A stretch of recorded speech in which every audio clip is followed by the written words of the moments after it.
This is The Gorge, the podcast where my friend Sarah and I gorge ourselves on what's happening in the world of video games and entertainment. The Gorge is brought to you by Patreon. That's patreon.com/thegorge, where for just $5 a month you gain access to not one, but two entire podcasts. $5 gets you Takeout, a monthly commentary track where Ben and I decide we don't feel like playing anything, so instead we watch something and talk over it, because it's easier. And $2 gets you Praetorian Pals this year, this time now. Yeah. I was literally about to, for some reason, launch into the "that's hell you're walking into" spiel. That's what happens when I leave my house for like a week. I forget how to be a person.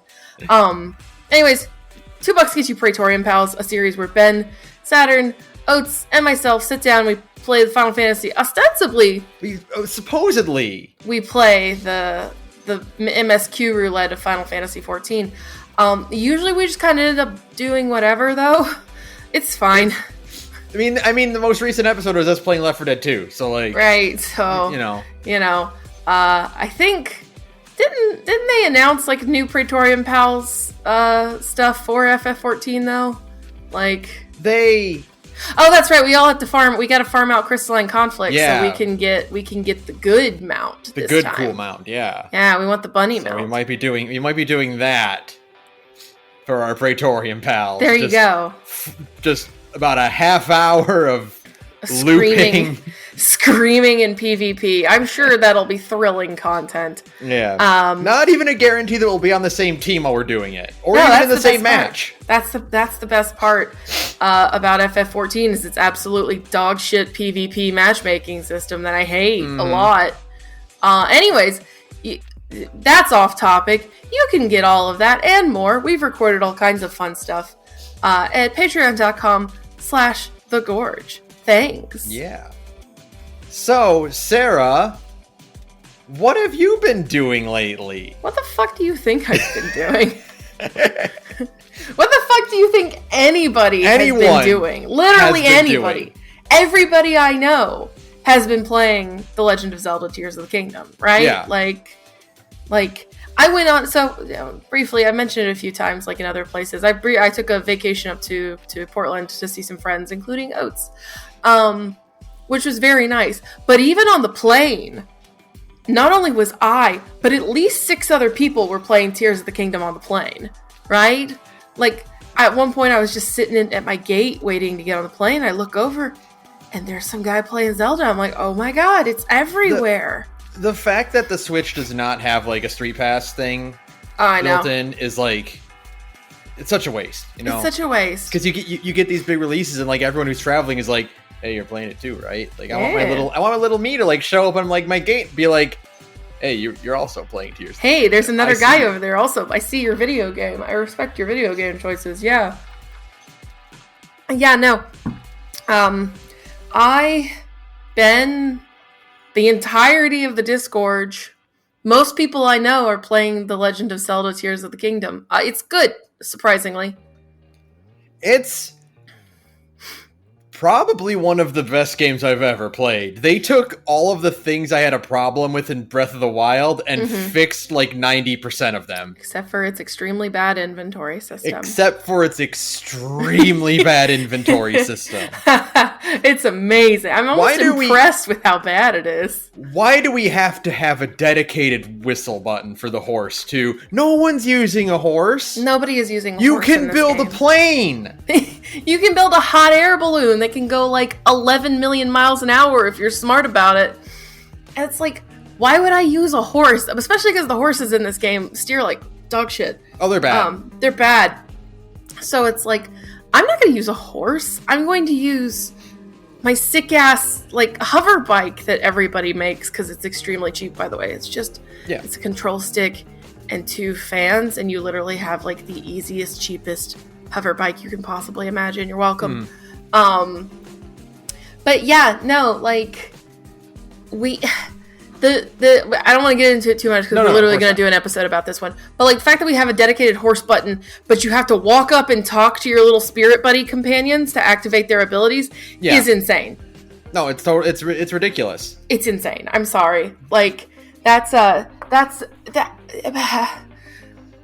bad that I can't even like wrap my head around it. Like surely somebody playtesting it was like, this is bad.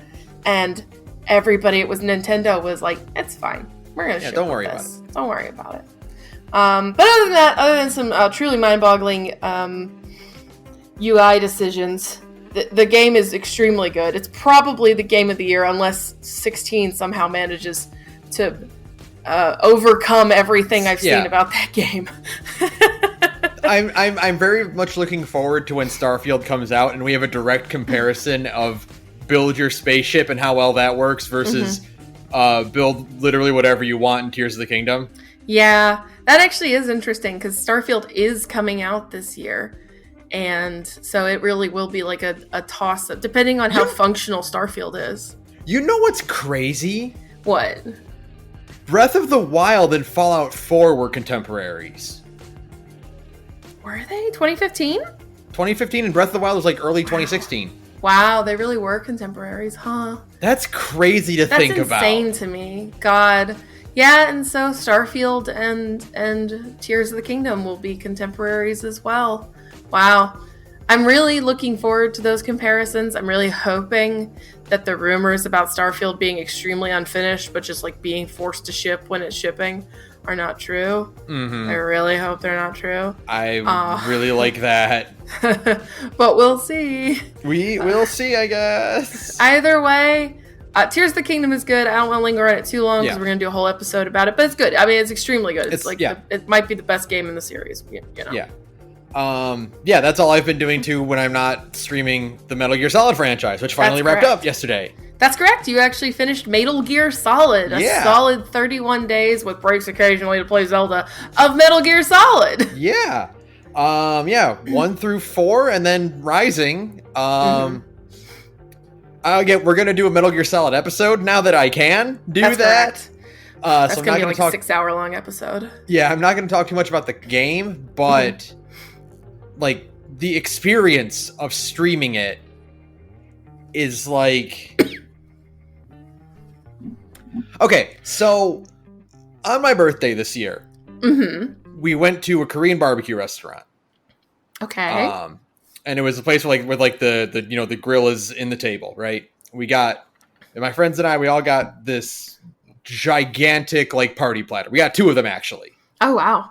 Of these huge party platters with just all kinds of stuff on it. And it was great. We were there, we were just grilling and we were just talking and passing stuff around, and they had these really good cocktails, and it was a fantastic time. And I left that place feeling so full and content and satisfied, right? That I was like, I don't need to go back to this place for years now, right? Like it's done. And then 5 hours later, I was like, I wish I had more Korean barbecue to eat. That's how I felt after finishing Metal Gear Rising yesterday. Right? Is I sat there thinking, I wish I had more Metal Gear Solid to play. Technically you do. I technically do, but not really. But unfortunately, it's Peace Walker and Metal Gear Solid 5. Peace Walker is good. We've litigated this a lot on stream, actually. Peace Walker is good, but is a monster hunter, so there's a lot of grinding. And Metal Gear Solid 5 is... It's not... They're not the best parts of, like, 2, 3, and Rising that I want them to be. That's correct. And so I'm just like, I wish there were more. I thought I was, like, content, be like, all right, good. I've done this. I'm feeling completely satisfied. No, I'm not. I need more of these games. And the insane thing is, so you know how like these days, pretty much every classically dead game, like Castlevania, they don't make those anymore because again, Konami is morally bankrupt, right? And creatively bankrupt. So like, we'll get to that later. So you know, like they don't make Castlevanias anymore, but you can go and play Bloodstained and like a million other Metroidvanias and get that feeling, right? Right. Then you can go and play Bloodstained, you can play Hollow Knight, you can play like Axiom Verge, which is more of a Metroid, but still, like You can go... Or you can go play Dread, which just came out, and that'll satisfy the urge of a Metroidvania. Yeah, like, you have so many options at your disposal, right? And and this applies to all kinds of games. You know, they make games that are callbacks to SNES JRPGs. Boomer shooters obviously are an entire genre dedicated to reliving like the glory days of Doom 1 and 2 and Duke Nukem. But there is nothing, even in the indie space, that can scratch the Metal Gear Solid itch. Yeah, not on a gameplay or not even close to a narrative perspective. There's nothing that feels like Metal Gear Solid 2 or 3. Which is insane, right? But but that's just the magic of Hideo Kojima, I guess. There's something in there that is extremely hard to replicate, and if you're gonna try, you better not fuck it up, or you're really gonna fuck it up, right? Yeah. It's probably very intimidating in that way. But it's so weird. It's also weird because Metal Gear Solid really is not like a lot of other stealth games. No. You know? Which also adds to the uniqueness of like, why hasn't anyone tried to replicate this? Because like, it's not just I can play stealth games. It's like, I can't play anything that feels like Metal Gear Solid. Right. There's nothing like Metal Gear Solid. You can play plenty of stealth games. You can play really good immersive sims that are stealth games, you know, and like you get the feeling there, but there's nothing that is the way Metal Gear Solid is. Yeah. In like that kind of, there isn't even anything that like really directly steals from it. You know how like we were talking about how Signalis like really draws heavy inspiration from Silent Hill 2 in the very beginning, like intentionally, right? I don't even think there's anything out there that it like intentionally steals from Metal Gear Solid. Which is its own beast. What's very strange is that we are entering the golden era of retro games have now exceeded SNES, NES titles, and we are now leading into retro games being PS1 titles, right? Yeah, absolutely. And we've gotten a lot of survival horror games. We've gotten a lot of platformers and puzzle games like Frogun.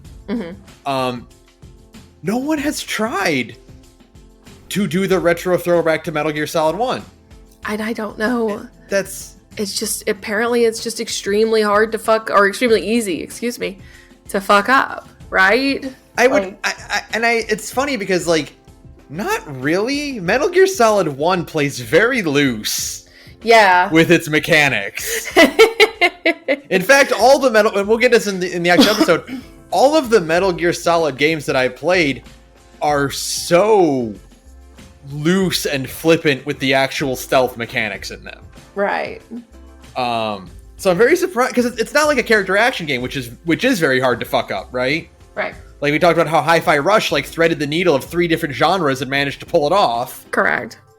Like it's probably would be very easy to replicate the feeling of playing Metal Gear Solid 1 because the enemies are complete morons in it. Yeah. I just wonder, like, I don't know. I wonder why nobody's tried. Maybe it's just too intimidating. It might be too intimidating. It might also be the thing where, like, that I felt as well, which is, like, they're remembering the game being bigger than it actually is. Right. I finished all those games in, like, probably, like, 10 hours apiece. Yeah, no, we called it Metal Gear Solid, but you were very consistently taking breaks, right? Like, took a break here and there to go do stuff with friends, took a break, you know, every now and then to play, like, Zelda. Like, you probably streamed for, what, maybe 20 days out of the 31-day month? Probably around that time, yeah. Yeah, so, like, the majority of the month, for sure.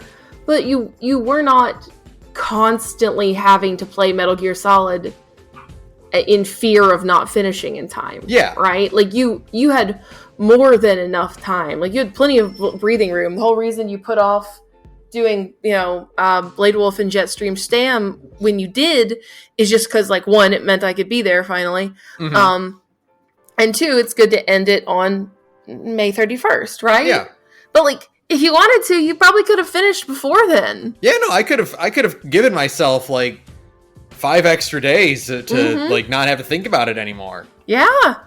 So like, yeah, no, they're much smaller games than you realize, probably because like it has so many moving parts that trying to make a huge game out of it would be insane. Please see Metal Gear Solid 5. Yeah. A video game that is that big and has so many moving parts that it costs like $11 zillion and takes, approximately 700 years to completely finish. So, maybe it's for the best that all the other ones are kind of small. Yeah, I think so. But yeah, no, I mean, I'll talk more about like the actual, like the game and the story with it when we do our episode about it. But like, I'm very satisfied that I did this, and I'm very glad that I can cross all these games off my list of stuff that I needed to do. You did it. You went through all the important ones anyways. 5 is again its own fucking monster. We could literally devote the entirety of next May to just Metal Gear Solid 5. Right. We have talked about it. We are going to do June of the Enders, which is not going to take nearly as long. That's just me playing like Zone of the Enders 1 and 2. Yeah, that will take like 3 sessions. Yeah. Maybe. And then somewhere in there, Police Knots and Snatchers is going to happen. Yeah, eventually at some point. Because I really want to do those, like, very badly. The other thing that I thought of, and I'm not going to make any promises, but I just want to get this idea because it's too good for me to hold back. Which is November More Heroes. How it sucks. Oh, see, Ben, there is a problem with it. I love the idea, right? Love it. There's a problem. What's that? Starfield comes out in November. No, it's September. Is it September? It's September. Oh my god, okay, we might actually do it then. Because Starfield and Spider-Man 2 are synonymous. Right. It's just that usually the big Bethesda RPGs come out in like October, November. Okay, then I take it back. We'll have plenty of time to inch our way through base building in Starfield before. That's correct. I potentially, hypothetically, may do November More Heroes. Yeah, of course you. Actually, you know what? No, of course you would pick November. That's the next time I'm gonna be gone for a week. Of course. I'm going to Amsterdam in fucking November. Of course. You'll see, if you watch the VODs, there is a running thing in every single fucking Metal Gear Solid VOD, which is Sara always steps away when the cool shit is happening. You missed the entire of the end fight. Yes. Which was the first hour of one of our 3-hour streams. That's correct. Is me fighting the end. You get in literally a minute after I beat him. And then like, literally 15 seconds before you get the Liquid Ocelot reveal in Metal Gear Solid 2, I'm like, oh, I gotta go take my dogs outside. Yep. Right? So you missed that. So I missed that. It just kept happening. Like every single time. We were supposed to put this episode out last week, but you were like, no, I need to be here for the end of Metal Gear Solid 4. If I missed the end of Metal Gear Solid 4, I would actually cry. Like, I love the ending of Metal Gear Solid 4. Do I think that game is good? No. Do I love the way it ends? Yeah, it's pretty great. So, like, I couldn't miss it. I was so excited, and it absolutely... I didn't move an inch from my fucking chair the whole time we were doing the end of Metal Gear Solid 4. After a certain point, like, Tears of the Kingdom just got paused. I was like, I just have to keep watching this. It's just the best. It's the best. I'm sorry. It's so good. It's so good. You did also get to see the ending of Metal Gear Solid 3, though. So you got that. I did get that. I did get that. So I'm glad. I did deliberately save the end of Rising so that you could at least see the Blade Wolf and Jetstream Sam DLC. Which is extremely cool. Yeah. And I was very happy for that. And I'm just like, man... But I missed all of the rest of Rising. You did. Like the coolest shit. Unfortunately, you did. God damn it. Okay, fine. But yeah, that's like I said, there's probably gonna be a Metal Gear Solid episode soon. Yeah. So it's still fresh in my brain. Right. So that's pretty much all we're gonna say about that. Other than the fact that streaming all of that as a group is extremely fun. It is. Those games are insane, so it makes for extremely good commentary. Yeah, I am also very glad that I can now get back to doing Kingdom Hearts again. You're free from the Metal Gear mines. I was like in like the last week, like during like the end of like the tail end of 4 and like through part of Rising, I'm like, I really miss streaming Kingdom Hearts. Yeah, well, you're done. So, you're free, so it's all good. So we'll get back to that, and then, like I said, we'll do Zone of the Enders 1 and 2, and we'll do Police Knots and Snatcher at some point. But yeah, I love streaming, so I'm very glad I did this. I'm very excited to do it more frequently than I did before doing this. That's right. I'm not gonna stick to any specific schedule or anything like that, but I would like to do it more than like once every 2 weeks. That's correct. I get that.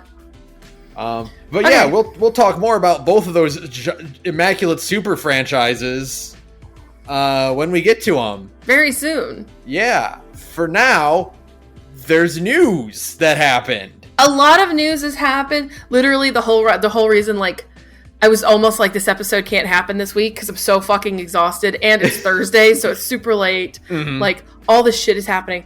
I'm like, what if we just took another week off? We just did like a shit ton of streaming, so that kind of fills in the gap. And Ben's like, no, you don't understand. There's so much news. The docket is bursting at the seams, and like, if I have to like sacrifice this docket because the news will become irrelevant by the time we record another like news episode, I'm gonna be so mad that I did not get to talk about like 5 of the articles on here. Okay, then hit me. Give me some news. First, number 1 with the bullet, Hollow Knight sequel has been delayed. Oh, God. Yeah, so much for that one coming out within a year of Microsoft's E3. Silk Song has taken 6 years to come out now. Silk Song's never coming out. It's yeah, the studio was just very apologetic, like, yeah, we can't put it out. We're very sorry. Yeah, it's very tragic.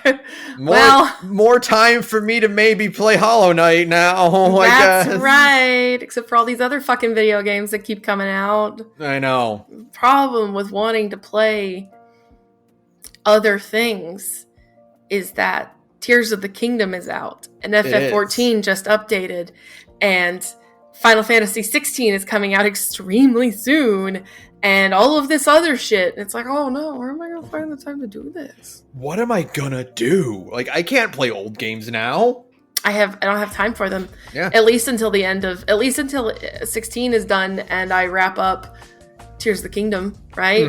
Yeah. I might have to like mainline the Tears of the Kingdom plot and then like go back to just fucking around in Hyrule like before you go fight Ganondorf, just so that I can fucking browse Tumblr in peace, right? Yeah. Without stepping on a landmine. So like that's probably gonna happen, but yeah, no, I gotta find a way to get this done so that I can keep playing other video games. Oh god, there's so many. There's so many. Next, cult webcomic Achewood is back and bringing AI with it. I'm sorry, Ben. So Chris Onstad is bringing Achewood back. He is doing it as a Patreon exclusive comic now. So only for patrons. He has also revealed that he is setting up an AI chatbot that is supposed to be Ray Smuckles. Okay. The thing is that this sounds like an Achewood plotline. The idea of Ray creating an AI chatbot that is supposed to sound like him, and then it immediately falls apart and starts spewing bullshit he would never say, and then he reveals that he's out like $50,000. There is a minor plot point in Achewood in which Ray's Uncle Culpepper reveals that he has lost a significant amount of money on a website that he developed that is designed to take pictures of you and then digitally edit them to make it look like you're pregnant. Okay. And he like talks about how like the novelty of it wore off pretty much immediately. Yeah, and he's now instantly. out tons of money. Great, I love it. It's like, the idea of Akewood coming back and just being AI generated is just purely a plot line in the comic. Maybe it's a bit. Maybe he'll reveal that it's actually a bit and it's not actually AI, right? That would be hilarious. Right. That would be like an excellent bit. He made it clear he's like, the AI bot is not writing the comic. I'm writing the comic. The AI is just a chat bot that's supposed to sound like Ray. It's just a chat. It's just like a chat GPT bot that's been trained to sound like Ray. Okay. Right. Well, that's not the worst. So it's not as bad as we thought it was going to be. It's not as bad as it initially sounded. It's like, oh no. Right. It's also not a very good bot because it like doesn't have, again, like all chatbots, it has no context for anything that it's saying. Correct. It's designed to mimic, word pattern and stuff like that. But it has no way of storing history or anything like that. Right. It literally cannot like reference context. Yeah. It just makes shit up. Yeah. It doesn't have like, it's already like contradict, like people have posted their chats with it, like it's contradicting itself. It's contradicting the comic. So like it's not very entertaining. Sure. He mentioned using the chat bot as like a reference point for writing comics. So like he'll feed the Raybot questions and then like we'll use that to like write like mimic the language of his characters. But even that's just like, no man, you don't have to do that. Don't do that's kind of like taking away the whole point of writing. Is like figuring it out yourself. Yeah. Right? Like that's the fun part of writing is bridging that gap between idea and reality. At least I thought it was. Yeah, no, I mean I think that's correct.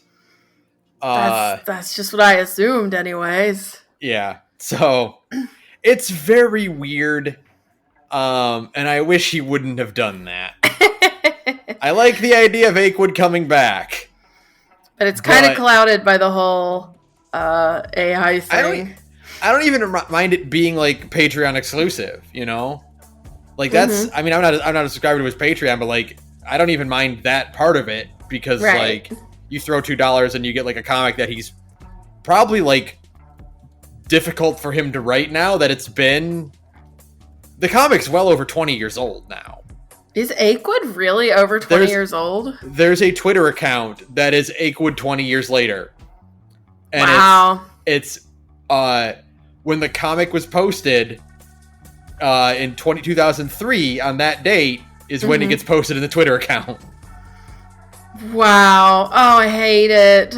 Yeah. So there's a great bit in one of the later comics where like the flavor text for it is it's a plot point where Todd the Squirrel is going to say the word balls louder than any other human being. Okay.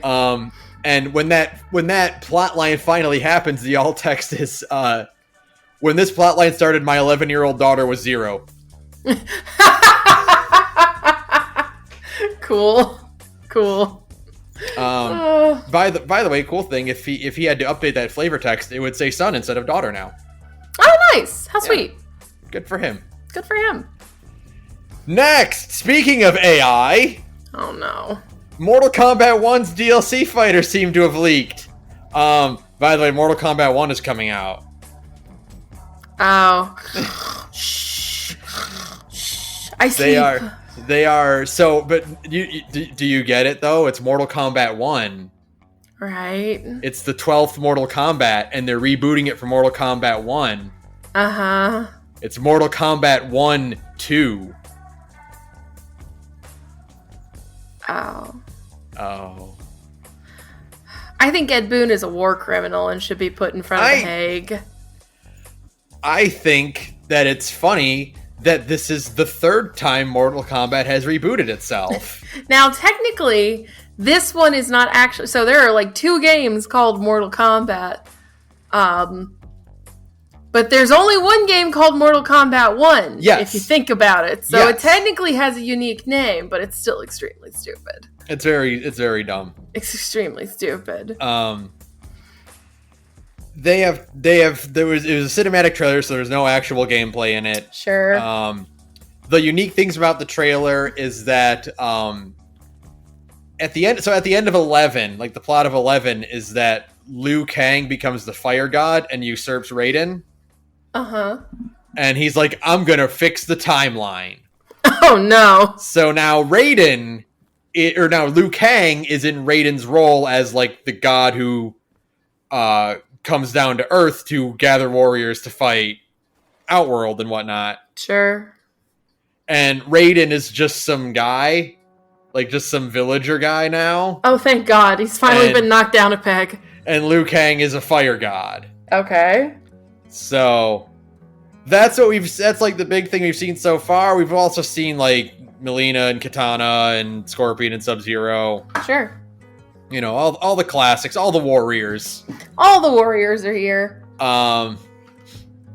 And yeah, nothing else besides that. The rumored DLC cameo characters are Peacemaker, Homelander, and Omni-Man. Omni-Man from fucking from Invincible? Yeah. Huh. Okay. Yeah. I mean, sure. It's just like extremely bizarre selection of people. I hope Homelander just gets his. I just hope that Homelander sucks ass, right? I'm looking forward to all fatalities on Homelander compilation videos. That's correct. Just enjoy watching them over and over again. Mm-hmm. Yeah. It is such a strange lineup because of all the memes about Homelander and how anyone who knows to put their thumb on the outside of their hand when making a fist can kick Homelander's ass. Yeah. Literally anybody could beat Homelander's ass, and I don't know anything about the boys. That's the name of the show. Thank you. I just like totally blanked out on that. I guess it makes sense because like they're out of horror villains they can use now. Like they did Freddy, they did Jason, they did the Predator, they did an Alien. You know. Yeah. They've done Terminator and RoboCop. They're kind of out of 80s icons that they can really put in here. Right. So I guess you move on to superheroes. You move on to like the edgy superheroes that are like Omni-Man and Peacemaker and Homelander. Like, and I guess that makes sense because like the guys who make what's the Justice League fighter game? Injustice. It's the Mortal Kombat guys. Yeah. So like they have their whole own game for that shit, right? Yeah, and Joker was in MK11. Yeah. So it makes sense. It's just weird. Yeah, no, I'm you like interesting picks. I'm interested to see what MK1, Omni-Man even looks like. Yeah, what does Omni-Man look like in like the realistic 3D design? Seems very weird. Is he just gonna look like J.K. Simmons? Actually, I think that's a great idea. Because that dude's ripped as hell. Yeah, that actually would be a really funny idea, yeah. No, totally.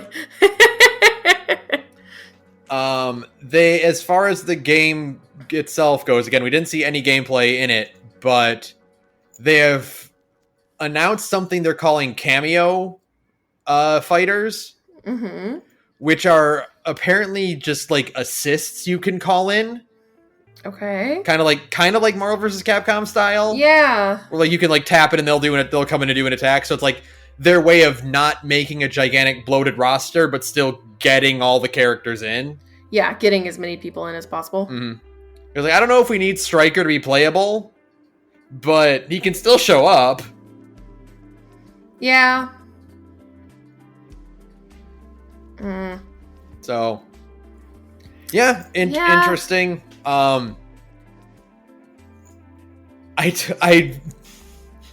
this is the third reboot that they've done. That's the funniest part of all of this, is that it's just another Mortal Kombat reboot. They're like, nah, we're doing it again. Yeah. You know what? That's fine. Mortal Kombat at this point has, like, a reputation for being insane. Mm-hmm. So, like, sure, roll with it. Let's see what happens. Just don't get Ronda Rousey to be Sonya. Yeah. The weird thing about Mortal Kombat now is that ever since 9 came out, and they've really pushed for, like, this narrative aspect of it, mm-hmm. the fatalities get more and more uncomfortable. Yeah, right? I very famously, I don't really like the Mortal Kombat games anymore. Mm-hmm. They were fun at first, like, just talking about the plot. We did, like, a super old episode about that. But, like, ever since the whole, like, making interns watch live leak videos of, like, dogs getting hit by cars. Right. And people being, sewn, like, hacked in half by chainsaws.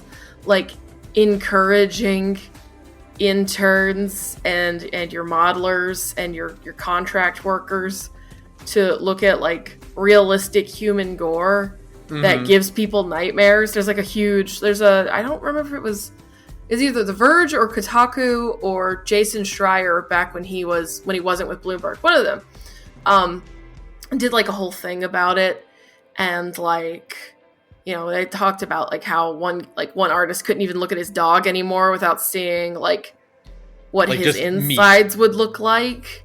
Yeah. Ever since that, the sheen has worn off of Mortal Kombat, and specifically Ed Boon. I'm serious when I think we should try Ed Boon as a war criminal. That's not a bit. That's not liking Ed Boon. Yeah, so it's kind of lost its appeal to me. It was more fun when you punched a guy so hard he exploded into 15 rib cages and, like, a bunch of femurs. Yeah, it was funny when you were, like, somehow pulling out, like, a guy's entire skeleton just by grabbing him by the back of the neck. Like, that's funny. It's stupid. It's like it's like haunted house, like, corny horror shit, right? Yeah. I think I would greatly appreciate them going back to wackier stuff. Yeah. Like, I really liked the friendships in MK11. They're so funny. They were all like legitimately funny. A lot of them were, like, yeah.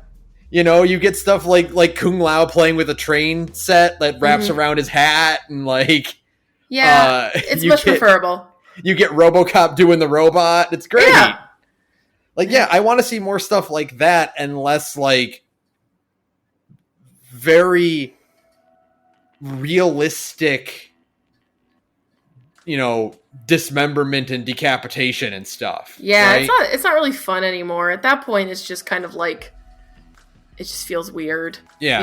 Especially because like, all of their reference material basically comes from torturing interns. Mm-hmm. Right? And it's like very famously, I think we talked about it before, but, like, very famously, like, Valve doing Left 4 Dead used burn victims as references for the infected textures until they realized that it was too uncomfortable and switched to, like, insulation foam and, like, burnt hot dogs and stuff. Yeah, that's much better. Like, it's, I don't know.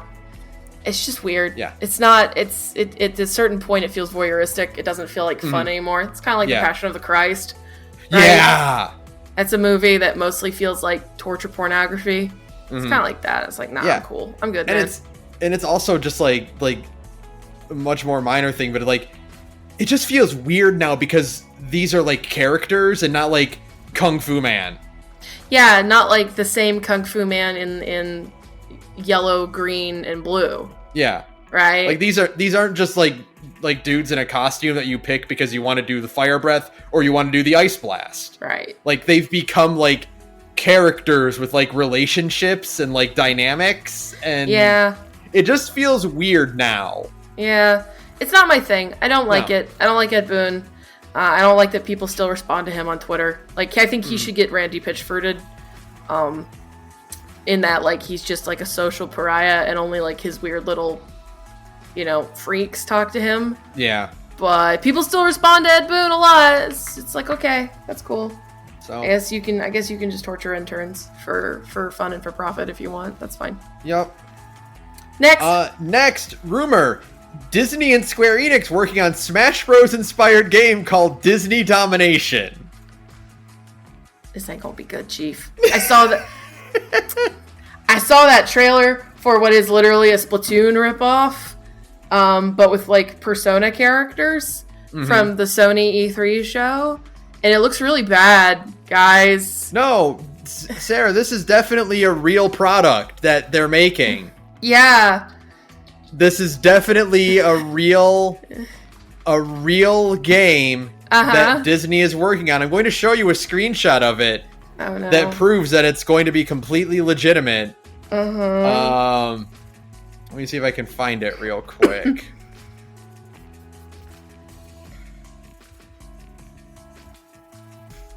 You know, so the rumor is that it's going to be a gigantic crossover between all the Disney properties and whatnot. You know, not just Disney, but like Marvel and et cetera, et cetera.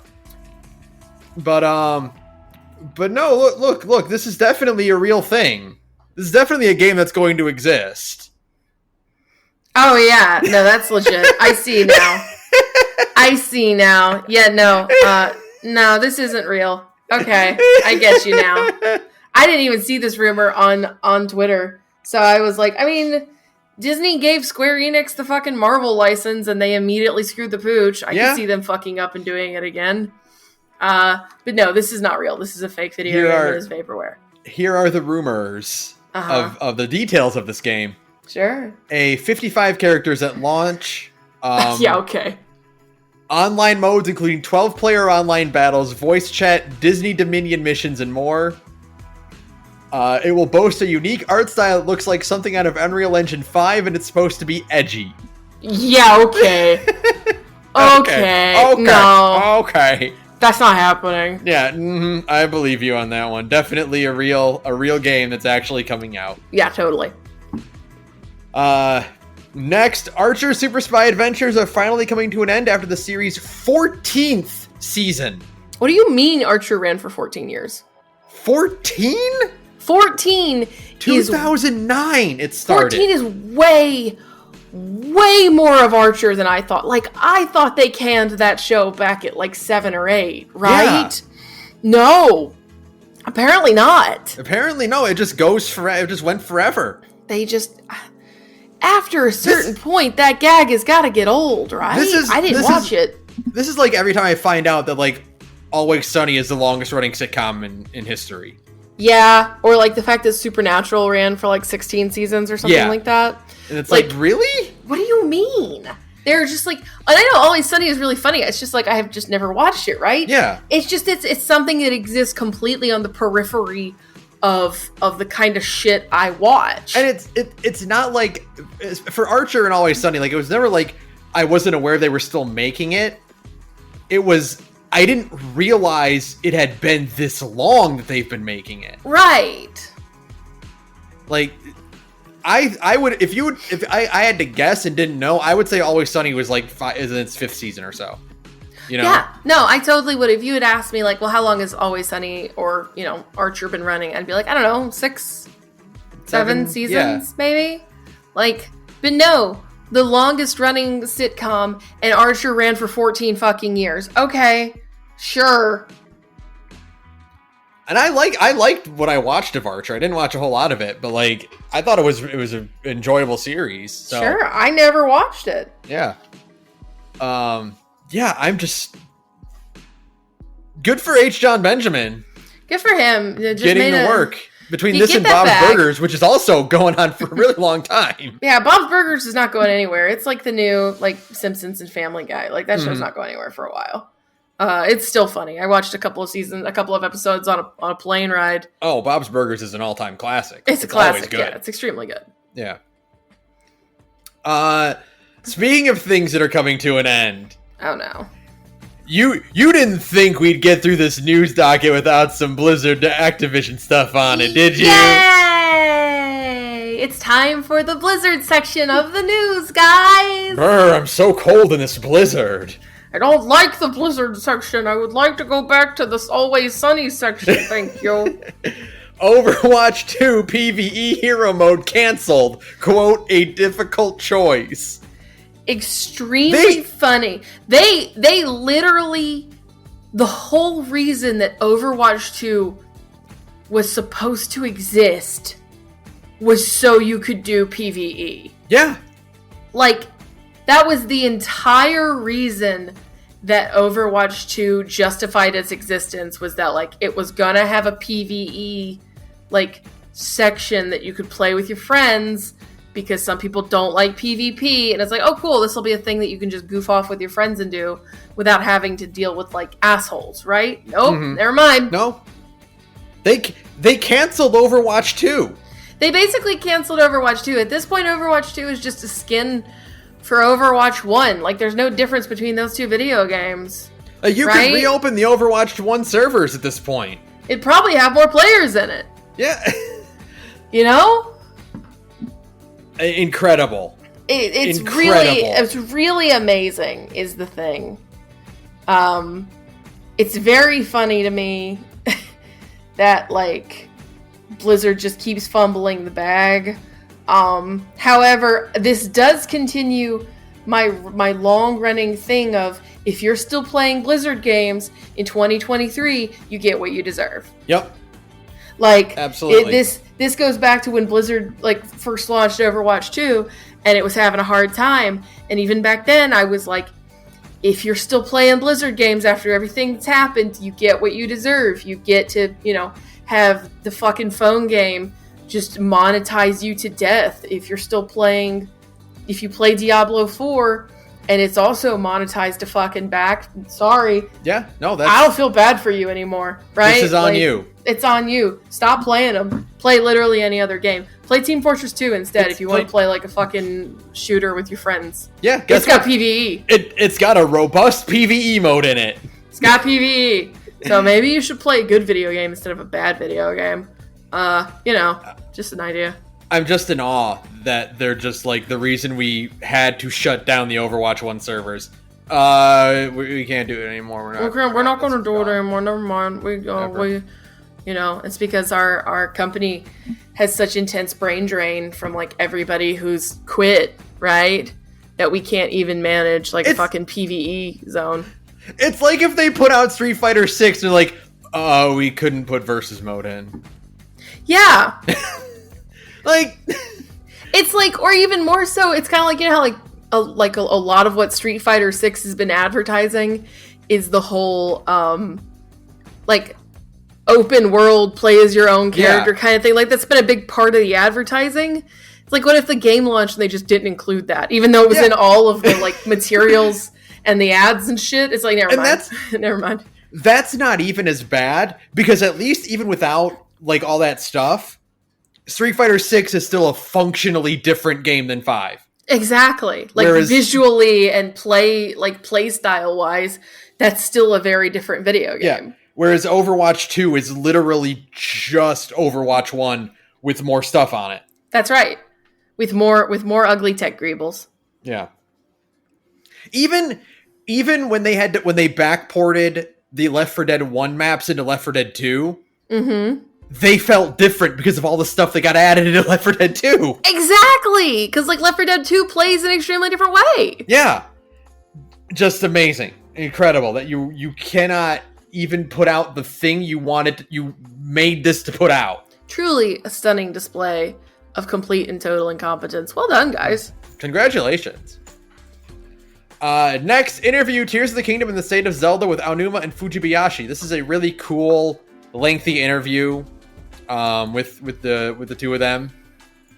Oh yeah, this is the one where they talk about how, like, they literally delayed Tears of the Kingdom by a year just to make sure all the physics simulations worked. Just to make sure all this stuff, like, worked and didn't clip into each other and shoot you to the moon.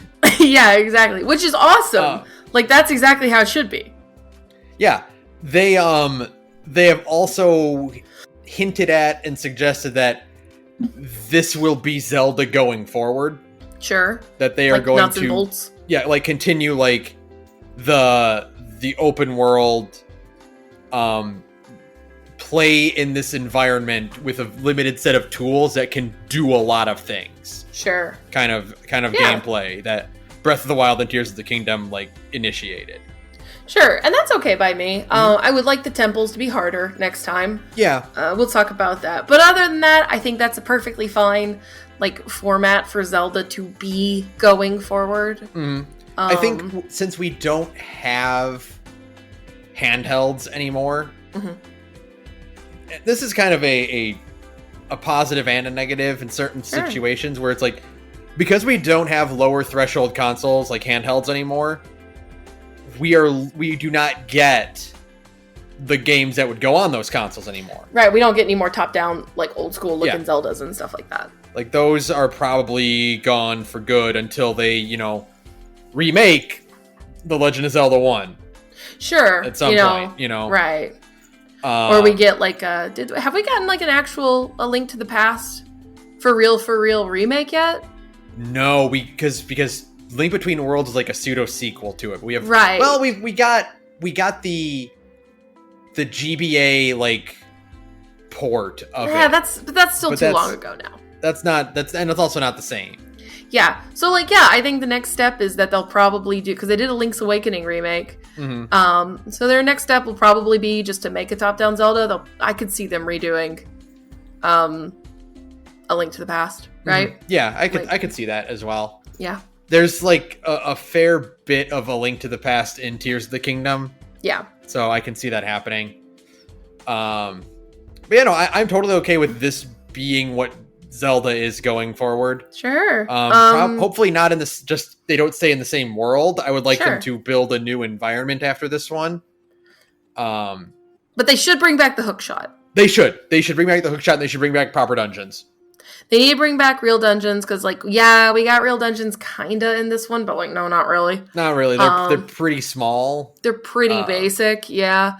Bring back real dungeons, and if not the hook shot, then some sort of grappling hook. It really is extremely, my actual biggest complaint about Zelda Tears of the Kingdom is that your spooky ghost arm is not also a grappling hook. Yeah. It's a missed opportunity. If you're gonna turn Link into Nero, he needs to be Nero. Yeah, exactly. Sorry. Yeah.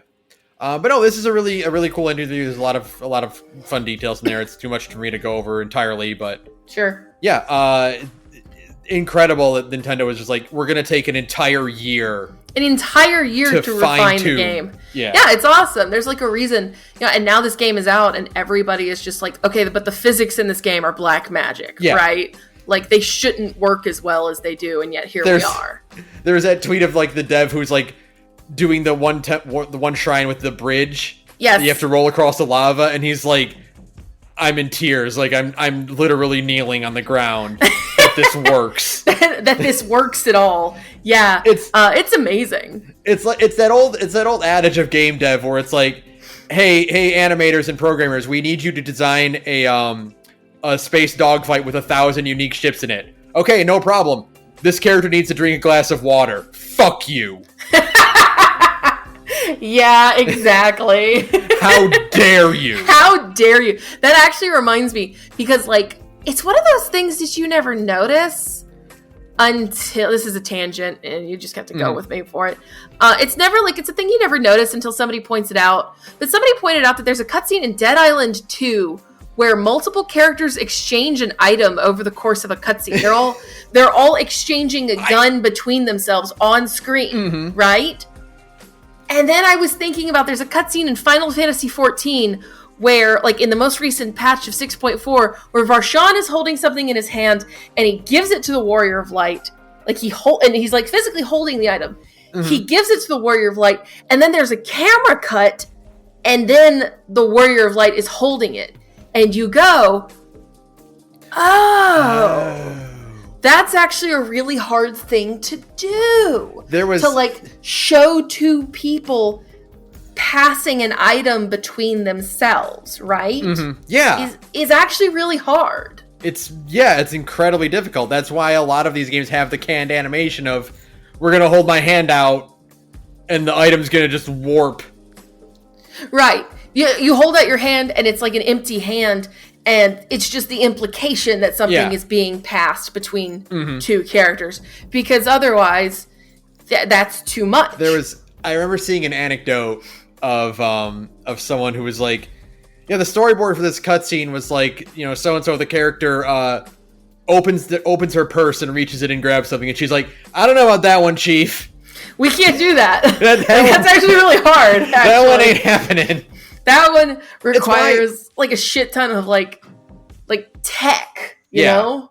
It's like people were ripping on the tweet that was a couple years ago, where like there's a character in The Last of Us 2 who just takes their shirt off. It's actually Uncharted 3 or 4, where Nathan's brother literally takes his jacket off. Yeah. On screen. And it's like people were like ripping on that. It's like, here the one I saw the most was like, it was like, here's a character taking their shirt off, and it's like, yeah, Dante did that in Devil May Cry 3, and it's like showing him like putting on the jacket. It's like, no. All those stylish shots of like his arm going into the sleeve, like the camera tracking his arm, that's to hide the fact that they're swapping models. That's exactly it. They're not like actively. He's not actually putting that jacket on in that cutscene. That's just like a magic trick that's being done that just shows like, the model, like the arm model sliding through the inside of the coat model, right? But then like, it won't show Dante actually physically putting the coat on. It'll just immediately cut to Dante in the coat, right? Those are two different states.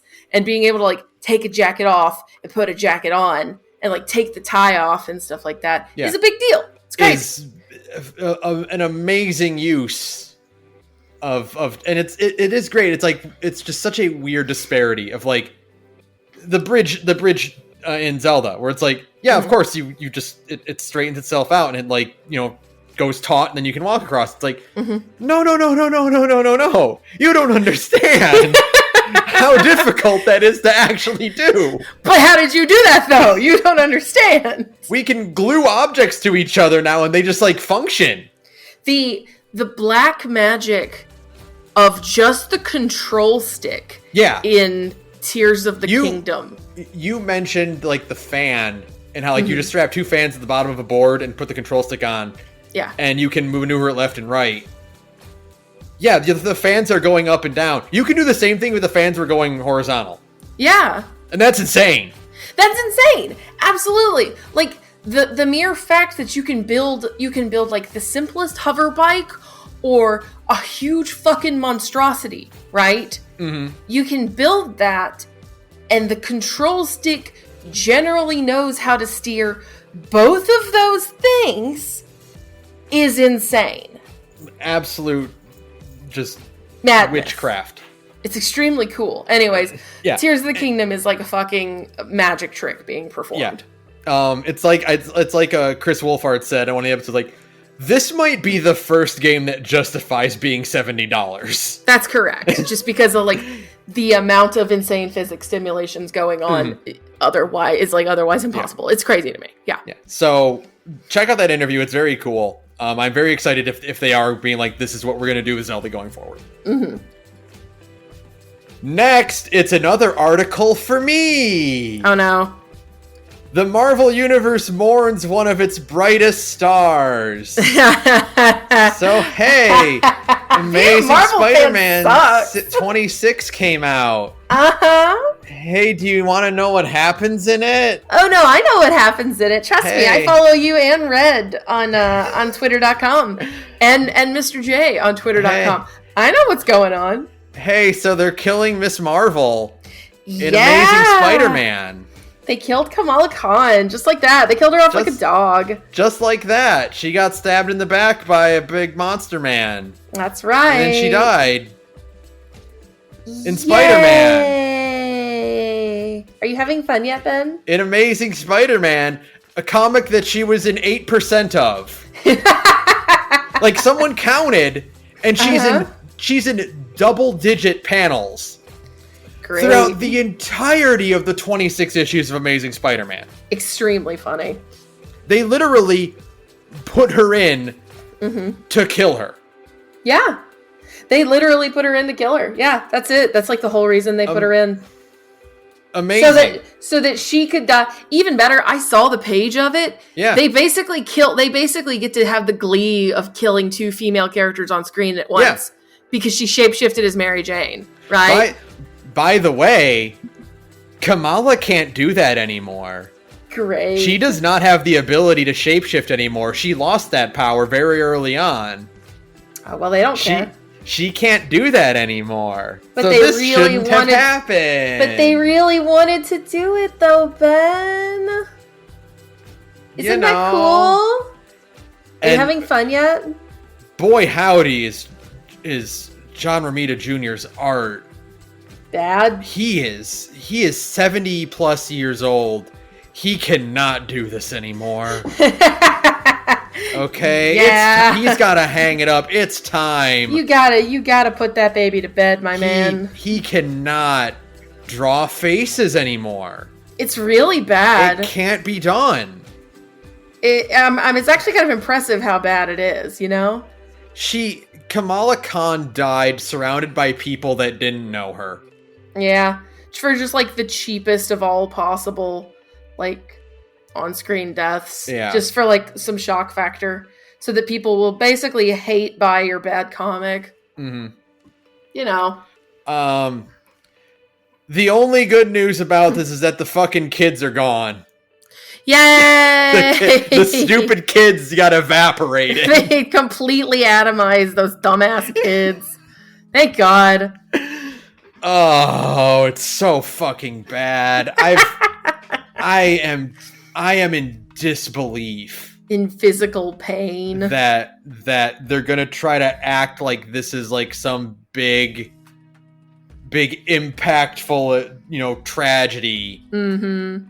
It's like, no, it's not. It's because she has glowy powers in the movies, mm-hmm. and she's gonna be in a movie soon. Okay? This literally happened when Spider-Man, when the Sam Raimi Spider-Man movies came out. Okay? Right? Peter died and was resurrected with organic web shooters for a while. Okay? It's literally the exact same thing. It's the exact same thing, yeah. All right, she's going to come back with glowy powers. She's going to have her fucking sparkle powers, yeah. Just in time for the movie. Mm-hmm. It's so obvious. It's really egregious, is the thing. Because, like, she's getting a one-shot, like, memorial issue. Right. In which the people on the cover, besides Captain Marvel herself, are people that she barely interacts with. None of her actual teammates from the Champions are on the cover. Right. Not Miles, who is the Spider-Man that she's actually associated with. Right. No, it's Peter front and center, and mm-hmm. like the Thing and Captain America and Iron Man and Wolverine. It's really funny. I saw that cover, by the way. Yeah. It's really funny, the thing that like ostensibly is about her. She's in the background of it. It's really funny, and by funny I mean it sucks ass, but you know. It's so insulting. Mm-hmm. And like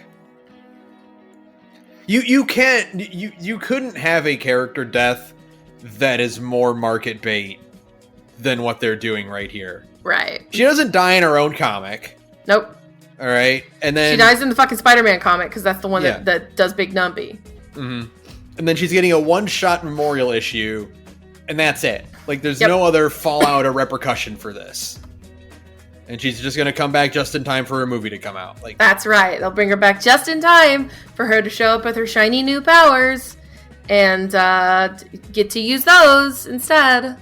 She's going to be in an issue of Captain Marvel that comes out like 2 months after this one. It's so funny. It's so fucking stupid. Red and I have joked about how, like, with how Peter acts in like the Daredevil run, mm-hmm. and how he's like incredibly competent, like super cool, is that everyone should just be ignoring what's happening in Amazing Spider-Man. Yeah, just read Daredevil instead. Just like every writer should just like disregard what's happening in Amazing Spider-Man. Just watching it from a distance and going like, Well, anyways. Just like have an issue of Daredevil where Spider-Man's like, all right, I gotta go get back to my wife. To my wife and kids. And I gotta say hi to Kamala on the way home. Yeah. You know? It's just like that fucking meme of like the gorilla being like, what, taxes? Like, health insurance? No, man, come on. We gotta go eat these berries. Everything's fine. What if it was all a dream? What if it was all a dream? Maybe one day it'll all be a dream and Spider-Man can be good again. Maybe one day we'll get good Spider-Man content. Oh wait, that movie's out. Hey, yeah, that movie's coming out tonight, actually. The movie's coming out. I gotta somehow make time to see that movie among all this other shit that keeps coming out. Next, entire GameStop store quits on Zelda Tears of the Kingdom release day. Fucking based as fuck. It rules. Yeah. Extremely cool way to do it. Yes. Best time for it. And then what they do is they go wait in line at the other GameStop to pick up their copy of Tears of the Kingdom. Right, yeah. And, like, the even cooler thing is that they were like, yeah, we quit. Here are the email addresses of our bosses if you want to let them know how displeased you are. And it's like, oh, yeah, that fucking whips. Good for you guys. Extremely cool move. By the way, really cool thing. In Brighton, Michigan. Hell yeah. That's local, baby. That's local. Michigan's on fire lately with being extremely cool. So, like, good for you. Yeah. Like, good for them. Like, I'm happy for them. That's the article calls it an ailing retailer, which is just great. Oh, yeah, but it is though. It is though. They treat their employees like shit. They're already on life support, and you're just kicking them while they're down. That's great. Yeah, and they always treated their employees like shit. So like, oh yeah. I can imagine it's only gotten worse as like the margins to stay operational become tighter and tighter, right? Mm. So it's fine. They're basically, to put it in other gaming terms, they're basically putting their employees in crunch. Yeah, and we all know that crunch never works. Yeah, absolutely. So this is what you get. Next, Beyond Good and Evil 2 has broken Duke Nukem Forever's record for longest game development time. What? It finally happened. Wow, well that game is vapor. Like that game just doesn't exist. 15 years. Wow. Okay. Sure. So quote from the article, as originally pointed out by GamesIndustry.biz editor Brendan Sinclair, the painful labor that brought us Duke Nukem Forever lasted 5,156 days. BG&E 2's first trailer came out in May 30th, 2008. As of this article, 5,239 days ago. Wow. Yeah, but like the difference between like Duke Nukem Forever and Beyond Good and Evil 2, right, is that Duke Nukem Forever had a whole bunch of beta builds as they kind of like were trying to find the game while making it. Yeah, and it got passed around a lot of external studios. Sure, exactly. Like so they were kind of trying to like I said, find the game as they were building it, right? Right. I don't think there is a build for Beyond Good and Evil 2. Oh, no, there's nothing. Ubisoft has nothing for this. No, I 100% believe they don't have anything. Remember how we talked about how hilarious it is that, for instance, Devil May Cry, the art book for Devil May Cry is called 3142? Sure. And then when 5 came out, they're like, nah, 2 happens before 4, actually. They were just like, no, we changed our mind. It's so irrelevant that, like, it's so non-existent plot-wise that they can afford to do that. Sure. Beyond Good and Evil 2 going from sequel to prequel to distant prequel, it feels like that. Right. Where it's like, oh, you have so little, you don't even know when the game is taking place. Yeah, no, there's literally nothing. Like, they have no idea when this game is. Like, is it a sequel? Is it a prequel? Like, what is it about? Who is it about? We haven't even seen Jade, like, in any of these trailers. Ever. Right? So, like, who is this for? Right? Yeah. what's left from Beyond Good and Evil in this? The answer is nothing. It's nothing. There probably was never anything. It's really amazing. At what point are we gonna get, like, because remember when they did the fucking thing where they're like, send us your artwork and we'll pay you an exposure? Yeah, absolutely. That thing where they did with what's his face, Joseph Gordon-Levitt. Yeah, Joseph Gordon-Levitt. That's it. Yeah.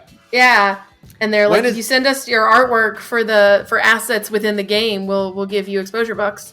When are they gonna do that with AI generated art? Oh, extremely soon. When are they gonna be like, send us your prompts? Yeah, and we'll use them to make Beyond Good and Evil 2 assets for a game that definitely totally exists. We promise. Joseph Gordon-Levitt just getting on stage and talking about that. God, we really refined the art of using AI. Yeah, okay, Brittany. Prince of Persia: The Sands of Time remake currently in conception stage at Ubisoft Montreal. The thing about this to me, right, is that, like, you had the video game. Yeah, it was. They showed footage. It didn't look good. It didn't look good, but, like, you had a whole video game made, like, and now it's, like, back in conception stage. Like, I've heard a lot of games kind of re-enter, like, going on, like, redevelopment, right? Where they have to start from scratch because of one problem or another. But usually those games are games that you don't see the gameplay for. Right. It's usually like you see a CG trailer and then 6 years later the game comes out and they revealed that, like, yeah, halfway through development we had to completely scrap everything we did because we had to swap engines for one reason or another. Yeah, or it's usually, like, gigantic games. Right? Yeah. Like, games that are, like, enormous undertakings, like Anthem, which famously, like, changed course a bazillion times. Sure. Right? This is a remake of a PS2 game. Yeah, it's a remake of Prince of Persia, which is, like, a pretty good, but, like, very short, very easy third-person action-adventure platformer, right? Like, yeah. Like, not a complicated game to remake, I would think. What are you like trying to make this into the RE2 of Prince of Persia? Where you just, like, completely overhaul the entire thing? I don't know. Like, it's a mess, though. So the game changed studios from Ubisoft Mumbai to it was Ubisoft in India. Montreal. Yeah. And it's just... the game was announced in, like, 2019. Uh-huh. How does it take you 4 years to make a Prince of Persia remake? To make a Prince of Persia remake and to decide, like, halfway through, no, we're going to completely restart development. Like, hey, guys, can't you just, like, I don't know, re-release the first 3 games on modern consoles? Just with, like... Drum a pipe that way? Just like a, you know, like a Jack remastered collection thing, right? Mm-hmm. Where, like, those are the same games from the PS2. They just made them a little bit shinier and load faster. Yeah. It's like, can't we just do that for Prince of Persia instead of go through all of this? Like, at the very least, if you're going to take this time to rebuild the game, throw us a bone and put out the original trilogy on HD. Yeah, I know can't be that hard. Yeah. Unless it's Ubisoft and they just don't have the source code for those files anymore, which is extremely likely. Entirely possible. Extremely possible that, like, Prince of Persia's source code just doesn't exist at Ubisoft anymore, right? Like, they just don't have that. They just threw that shit out. Quote from the interview with producer Jean-Francois Noir. In terms of the development stage, we're back in conception right now. Since we took over the project, we've been looking at feedback from the community and finding our own way of delivering the game. What feedback? There was nothing to show! The only feedback anyone ever gave you was that, like, it looked really bad visually. Couldn't you just, like, I don't know, unfuck those models? Yeah, just make them look good. If you just made them look good instead of bad, you would have a video game to put out, I would assume. I don't know. Who knows? It's just so weird that you're taking this long. Ubisoft Core is what that is. Yeah. This is one of those things where, like, Why just the first one? Yeah, it's a really short game. If you're gonna do this undertaking, do all 3 at once. Yeah, right? make a game that's just called The Prince of Persia, and it's this big, long, sprawling story of all 3 games. Yeah, right? Put all 3 games into 3 chapters. Sure. Who knows? Yeah. Who knows? Very strange. Next, all the big games reveals and trailers from Sony's PlayStation Showcase. I was on a plane for this. You were on a plane. Continuing the trend that Sara misses all the cool shit because she's too busy with other shit. Mm-hmm. I did not get to watch this entire stream. All I know is that Snake Eater remake real. Yeah. So we'll just go down the line here. A lot of it is going to be quick because it's stuff you don't care about. Mm-hmm. Fair Games is a team heist game that just looks like every other haha fuck corporate from a giant studio. Sure. You know, kind of vibe. Yeah, it looked extremely bad and stupid. Like, I saw that trailer. How do you do, fellow kids? We are also anti-capitalist. You know, fuck the rich guy said at the fucking Sony conference. Okay. Yeah. Like a CEO listening to Rage Against the Machine. You know? Exactly. Being like, this isn't about me, is it? Yeah, it's about you, bro. Helldivers 2 had a fantastic trailer. Cool. I don't really care about the game, but it had a great Starship Troopers type trailer. Yeah. Of like join the cause, you might only die a little bit. Yeah. Kind of vibe. I'm doing my part. Immortals of Avum was that magic FPS that we saw like a while ago. Yeah, I'm just Wii Shop music. Yeah. I got nothing. Phantom Blade Zero looked really cool. I did see that. It looks like fucking Bloodborne. And is apparently a big budget remake of a RPG Maker game? Which is weird because like we when we were watching the stream, everyone in chat was like, should we recognize this? Like you know how like some trailers will be presented as if they're going, Aren't you excited for this thing that you know? And it's like, yeah, it looks really cool, but it's like, why is it Zero? Why should we know? Do we know what this is? And apparently the answer is that it's a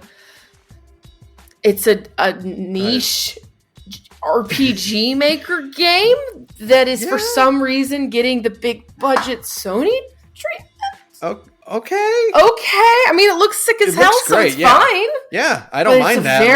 It's a very bizarre pull. I just love where you're just like, should we recognize this character? Like, are we supposed to know who this is? Who are you? Sword of the Sea is from the guys who did Journey. Yep, looks cute. Talos Principle 2. Neva from the studio that made Gree. Oh yeah, that looked cute. It's got dogs in it, so wolf antlers. Mm-hmm. Foamstars just sounds inappropriate.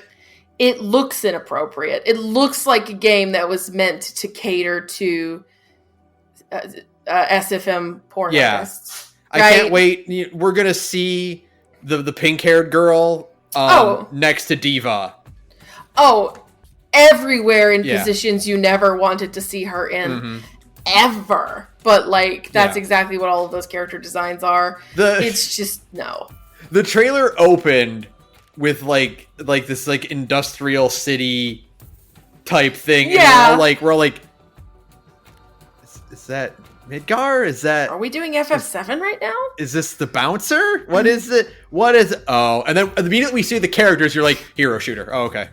Hero shooter that is like such a ripoff of Splatoon that I think Nintendo probably could sue for plagiarism. I think Nintendo would have I think in this instance, Nintendo has like the actual right to sue. It is. This feels like intellectual property theft. It's it feels like a very open and shut case of like of, like you said, IP theft. Because, like, everything they showed in that trailer was just Splatoon, but was, like, anime girls instead. Yeah. I bet, like, someone like Saturn who plays Splatoon could, like, point and be like, yeah, that's that weapon, that's that weapon, that's that weapon. Yeah.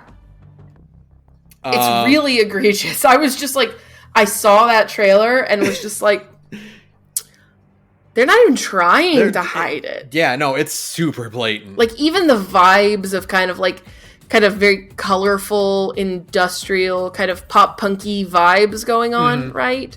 That, like, Splatoon kind of does in a cute, family-friendly way. Yeah. That's sort of what this Foamstars shit is also doing. It's really crazy. Yeah. The Plucky Squire got another trailer. There's going to be more playable characters in it. I'm so excited for the Plucky Squire. That game looks great. It looks adorable. Teardown is getting a PS5 release.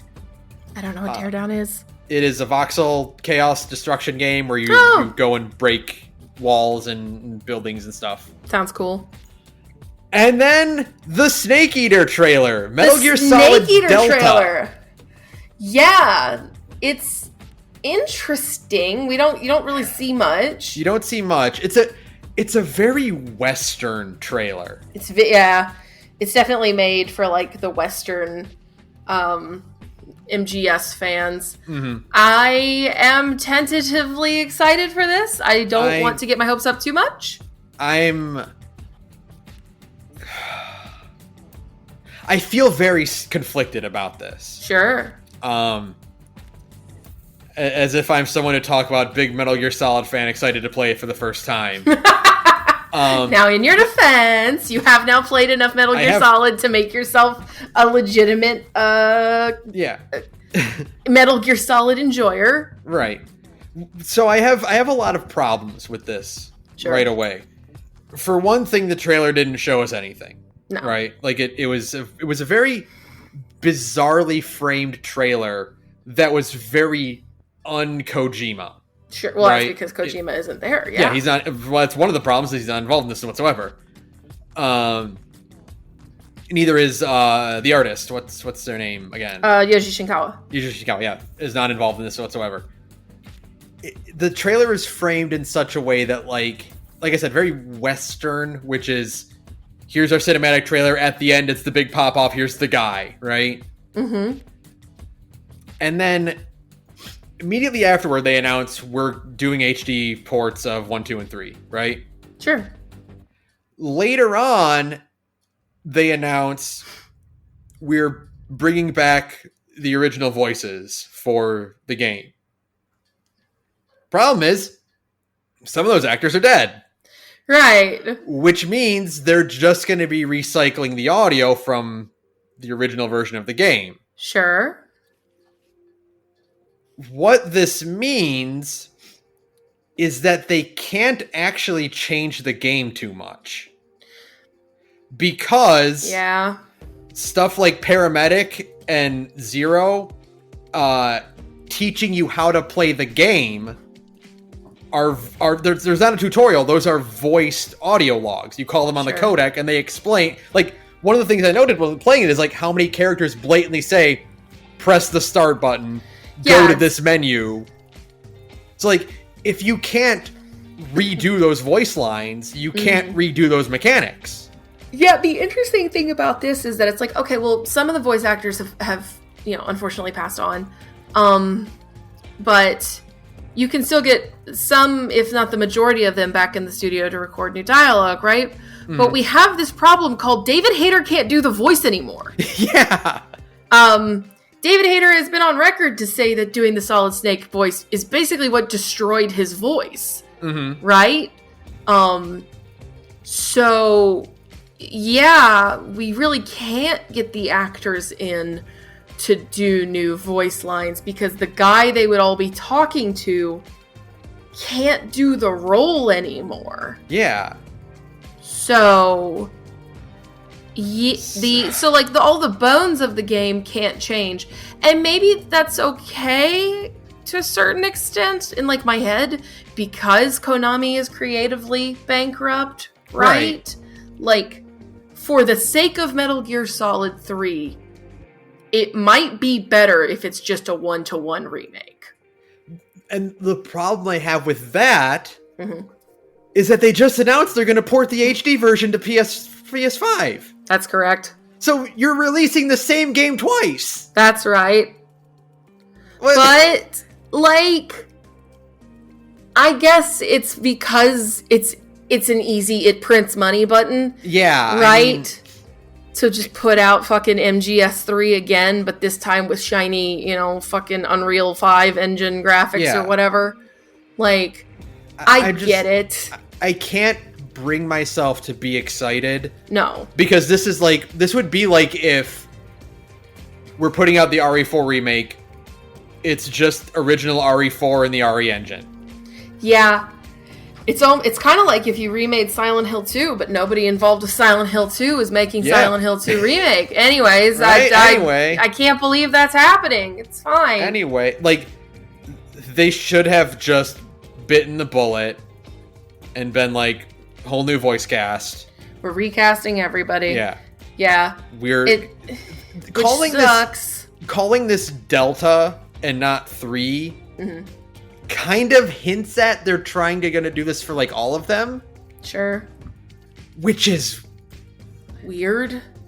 Yeah, it's very I don't this feels like they are wasting the Snake Eater remake, Yeah, that it could be something bigger. But then again, I kind of have mixed feelings about it because there is no Kojima influence at all. Right. It might be better if it's just a 1-to-1 remake, right? It might. Because, we don't want any additional plot shit added to a Metal Gear Solid game that doesn't have Hideo Kojima in it. Yeah, right? No, I agree. I'm just like, what's the point of... I know the point of putting the 3 HD version out as well is because they can make more money that way. That's correct. But it's like I said, it's wasting the remake. Sure. It's wasting the Snake Eater remake. Like you would be potentially wasting the RE4 remake. Sure. And I get that. But to a certain extent, at this point, it's kind of like, as long as I get my re-releases of all of the OG games, including Please God, can we please fucking get MGS4 off of, out of PS3 jail? Yeah. Holy shit. The thing I'm more excited for is that the collection of 1, 2, and 3 is called Volume 1. Yes, which means we could get a Volume 2 that has, it's an insane spread of video games, but it could be, they're not going to do we're not going to do MGS5 because, right. You can that's still on the that. PS4. Yeah, you can still buy that. You can just buy that. But, we could get fucking MGS4 and, Peace Walker, maybe. And it'd be cool if they would just put the old Metal Gear games on there. No, those are going to be in the 3. Oh, because are they? It's the subsistence version of 3, which has Metal Gear 1 and 2 already built into it. Oh, that's extremely funny. I forgot They've already about confirmed that much. Okay. So then, I don't actually know what Volume 2 would have on it. It would be Peace Walker 4 and Rising. Oh, yeah. It'd be really nice. Right? It would be so nice to get Rising out of PS3 jail as well. Yeah. Yeah, that would be really nice. Okay. No, that alone justifies the MGS3 remake, because it means we're getting this other good shit.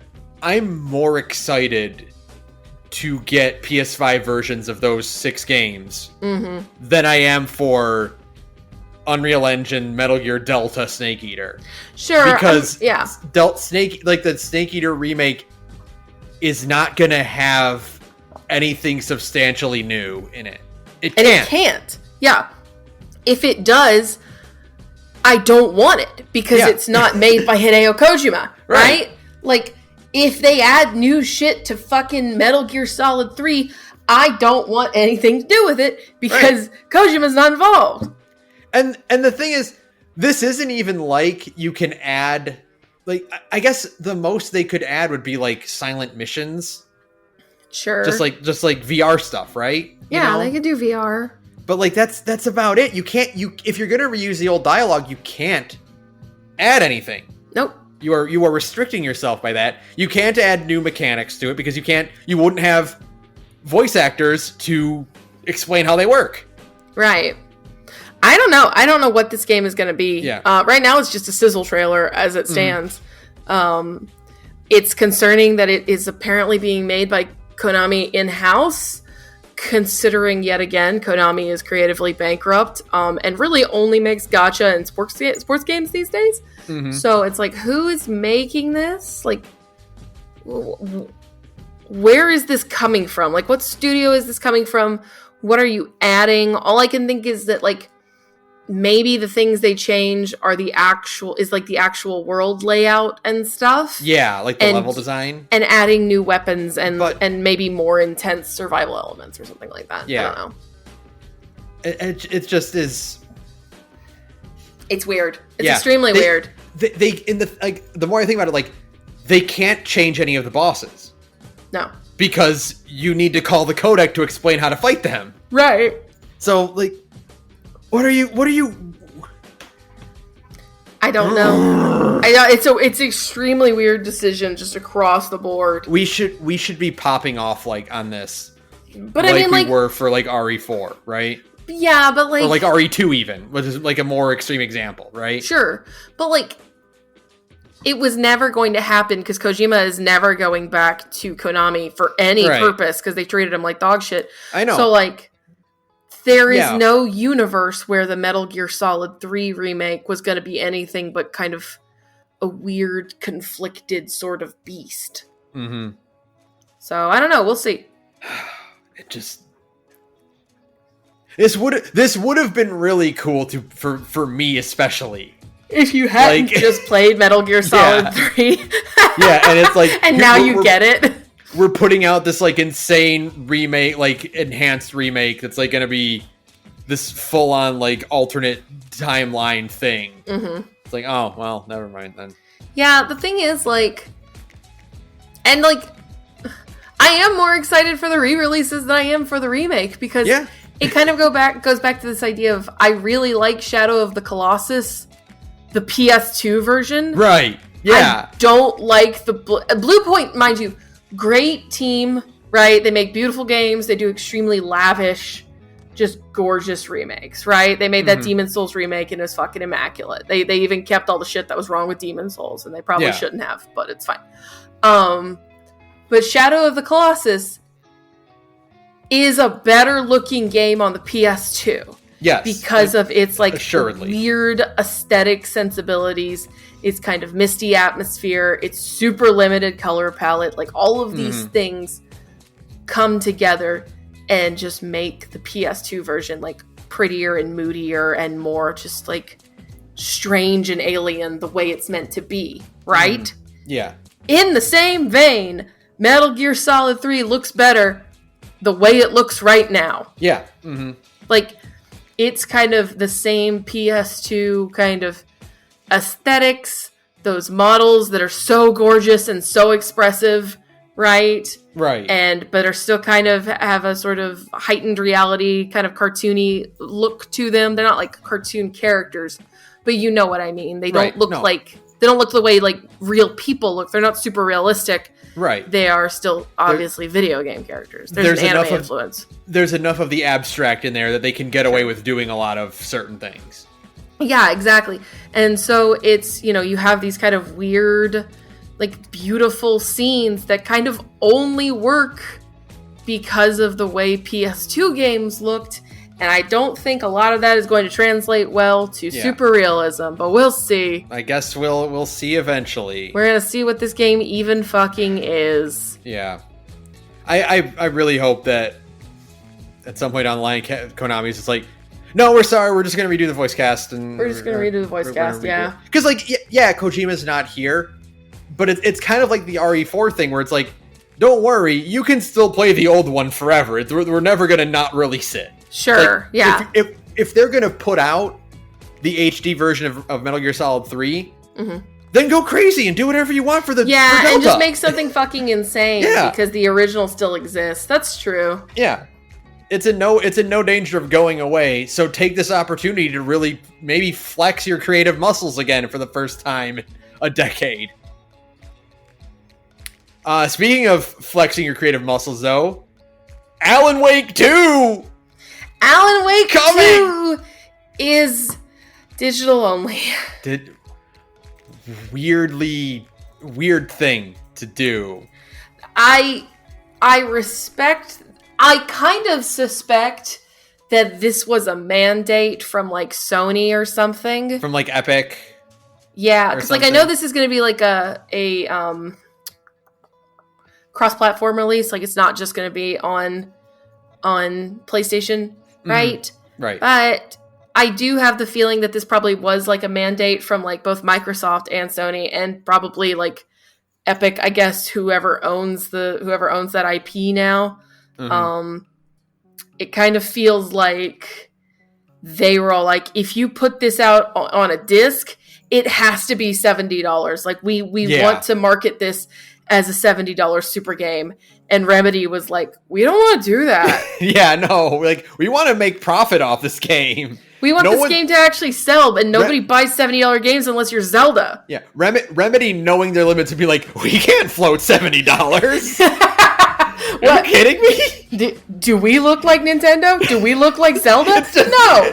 The title card you need to get Remedy's logo over Spike, being like, do I look like I got money? Yeah, that's perfect. Because that's totally what it is. Yeah. Like, Remedy knows their limits, and they know, because they've got a brain in their head, that people ain't buying $70 games unless it's Zelda. And that's because it's Zelda.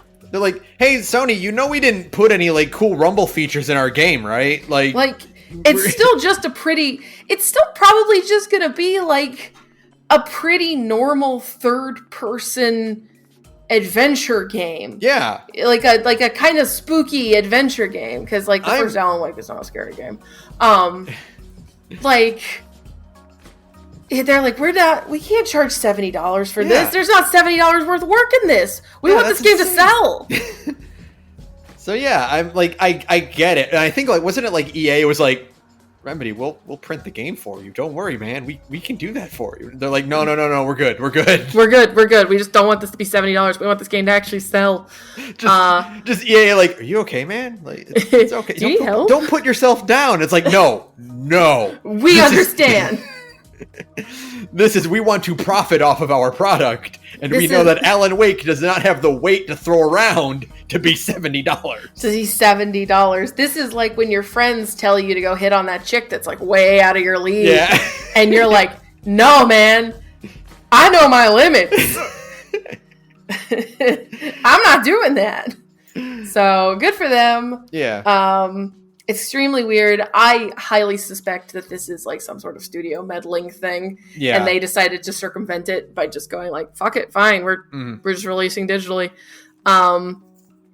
Remedy games all have like extremely long legs, so even if they don't sell really well in the moment, they eventually will. That's like their MO. Yeah. Like Alan Wake did that. What is that other game?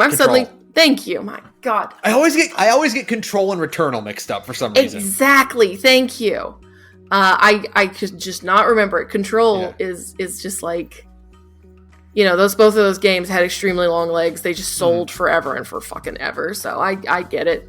They're just going to put it out digitally because that's pretty much how they make I'm sure they looked at their metrics too and realized they make most of their money via digital sales, right? Yeah. Because, like, my copy of Control is a digital-only copy. Yeah, right? Mine too. So, like, they probably looked at their, like, internal sales data and were like, we don't want to make a $70 game because it won't sell.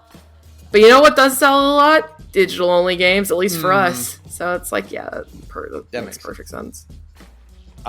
Next, Revenant Hill. Didn't see this one. The worker-owned cooperative, the Glory Society. Oh! Staff that made Night in the Woods. That's right. This is their new thing. Yeah. The regular-looking cat in this is just the same model from Night in the Woods. Just more cat-like. Yay! Dragon's Dogma 2.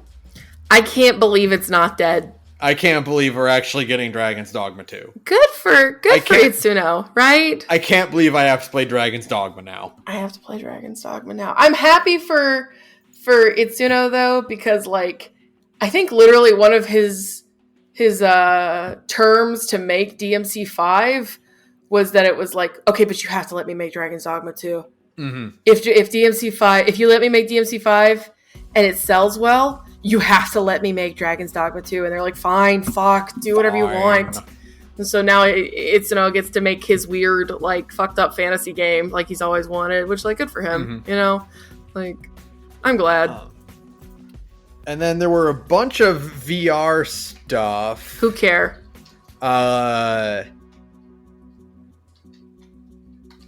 There was one that was notable, though. Okay. Synapse. I didn't see it. Because David Hayter is in it. All right. Yeah. All right. Like, we were watching the trailer, we're like, because it was after the MGS3 trailer. Right. And it's like, we were just talking about it, it was on our mind, we're like, wait, is that guy David Hayter? Is he in this? Did that just say David Hayter? Hold on. But didn't we just... That voice sounds familiar. Is that David Hayter in this? It's like, yeah, it is David Hayter in this game. But didn't we just do it? In Metal Gear Solid? Never mind. You know, it's fine.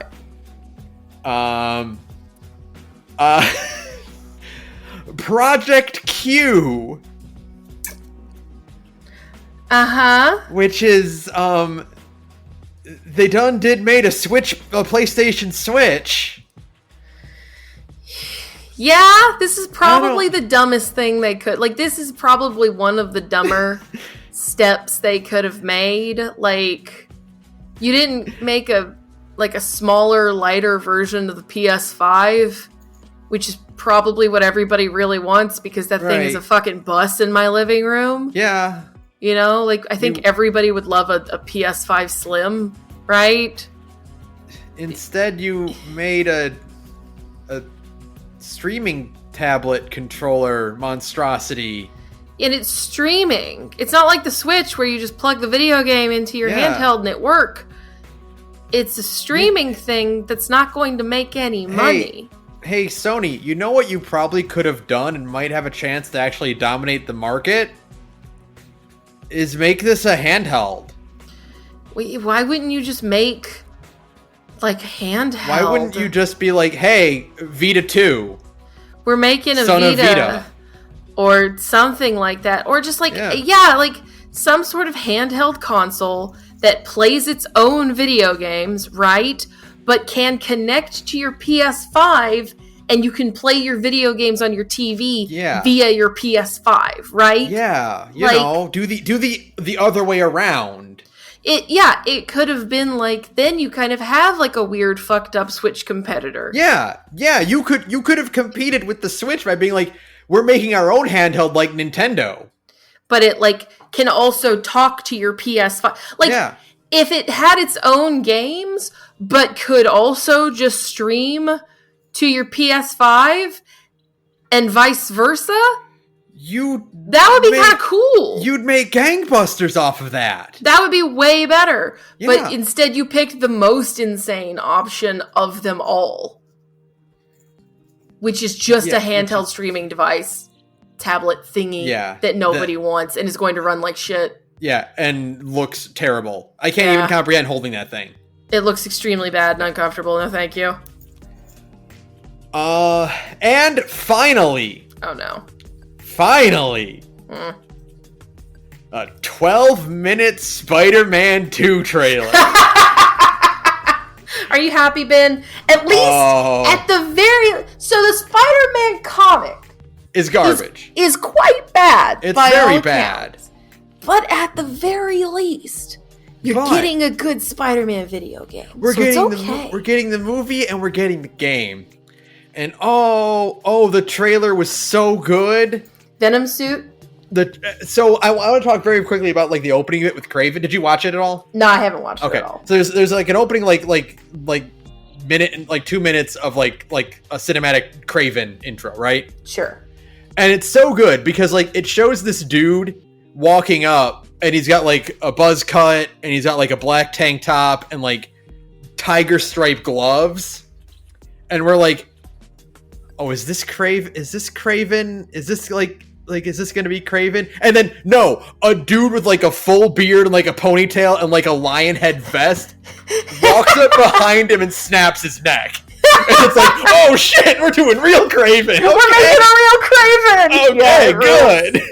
It rules. And then it's like 2 minutes long. And he's like, you know, oh, I want a real challenge. And it's like his henchman is like, look at this, and it shows him a map of New York. And it's like Spider-Man is there, right? And then it's like, oh, okay, that was cool. A cinematic trailer. It's very short, you know, like, but like kind of weird. Like that's all I have to show. Oh, and then it goes to 6 months later, and it's like, oh, and it just keeps going. And it just keeps going, and there's more and more. Oh, how nice! And then Spider-Man bursts out, and he's wearing the black suit, and he's got like fucking tentacled shit all over, and he's like grabbing like 5 guys at once and throwing them into the ground.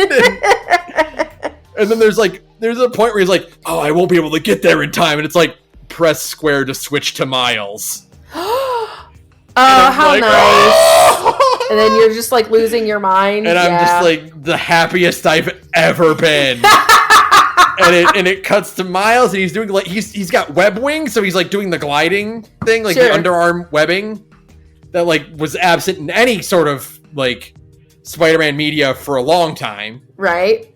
But they've got that going, and he's like his venom powers are like jacked up to 100 times. Mm-hmm. It's so fucking cool. And it is also potentially, it's also coming out in September. Not potentially, it is just happening. It is. The thing at the end says fall 2023. So this kind of means that we only have July to breathe. We really only have July to breathe is the thing. The thing is that like this game is going to destroy me. The thing is, Spider-Man 2 is coming out, and then Starfield is coming out. Although they might.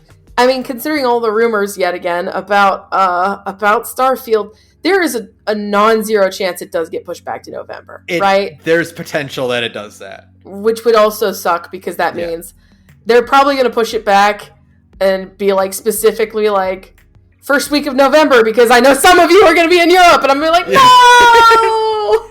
So, you know, it'll be fine. But yeah, no, there is no space to breathe anymore. Like, there is literally, because like 16 is just around the corner, right? And then there's still Breath of the Wild to finish. It is only July where we're going to have any space to do something that isn't like a big release. Right. It's like, oh, okay, I see. Yeah. Oh, well, guess I'll die. Yeah. Great. No, like I've watched this trailer like 4 or 5 times already, and I'm just like, I'm always seeing new things. Sure. The lizard looks incredible. Mm-hmm. He's just a giant monster in this one. Good. Just like absolutely shredded. The black suit moves are amazing. Now we know why Peter has like the Doc Ock spider arms in the original cinematic trailer.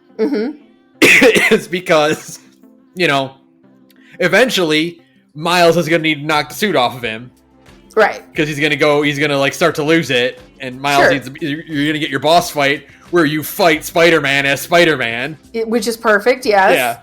Yeah. And then like, well, when you play as Peter afterward, he's gonna have to do like the arm tentacle things, so we got to give him the mechanical limbs so that he can still do those combos. That makes sense.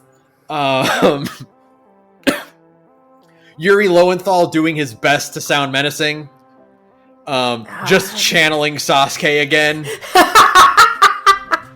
Oh no, that's the one problem, is that he's still Yuri Lowenthal. Yeah. That's still Luke Fonfabra. You can't be menacing. I'm sorry, buddy. It's like, what, you played Ash, right? Yeah, you can't be menacing. Yeah, exactly.